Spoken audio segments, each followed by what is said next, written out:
জেলের অবস্থা ভাই ভয়াবহ। রমজান মাসের খবর যদি শোনেন তাইলে কইবেন যে এরা জালেম।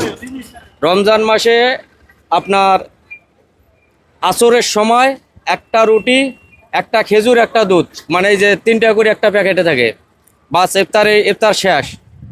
চিয়ারির সময়, চিয়ারি তো না, রাইতের 1টা বাজে, মনে করেন এই যে আমরা আমাদের বাংলাদেশের মা বোনেরা যে এই যে পোলাপানক ভাত তুলি মুখে দেয় না, কোলে নিয়ে, ঠিক এত কয়টা ভাত দেয়, এত কয়টা ভাত দেয় রাইতের 1টা বাজে। মানে ইফতার করার পর আর কোনো কিছু নাই, রাইতের 1টা বাজে কয়টা খেপসা দেবে, এইটা খায় রোজা থাকা লাগছে।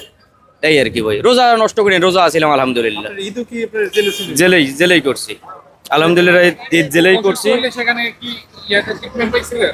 ভাই। এখানে এরা মানে এত অবহেলা, এটা বলার মতো না। এখানে এত অবহেলা, এটা বলার মতো না। সবচেয়ে বাংলাদেশি অবহেলা বেশি ভাই, সবচেয়ে বাংলাদেশি অবহেলা বেশি। আপনি বুঝলেন না যে 24 ঘন্টার মধ্যে পাকিস্তানের এম্বাসি গেছে, তারপর অন্য মাসরিরা ধরা খাইলে এরা 3 দিনের মধ্যে যে সফর হইতেছে, ইয়ামানিরা ধরা খাইলে 3 দিনের মধ্যে সফর হইতেছে, তুর্কিরা ধরা খাইলে ইয়ামানির 3 দিনের মধ্যে সফর হইতেছে। শুধু বাংলাদেশ এত দীর্ঘদিন থাকতেছে, কি কারণ ভাই? কারণটা কি?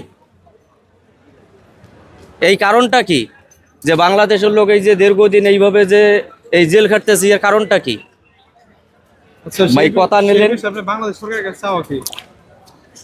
আমি এই বিষয়ে বাংলাদেশ সরকারের কাছে যাব যে এইটার উপর বাংলাদেশ সরকার চোখ দেউক, একবার খবর নিয়ে দেখুক যে আসলে এখনো 10-15 হাজার বাঙালি এইভাবে পড়িয়েছে, এখনো 10-15 হাজার বাঙালি এইভাবে পড়িয়েছে। খবর নিয়ে দেখুক যে তাদের অফারটা কি। কইলাম যে 3 মাস, 4 মাস, 5 মাস, 6 মাসের লোক এখনো আছে, তাদের খবর নেব।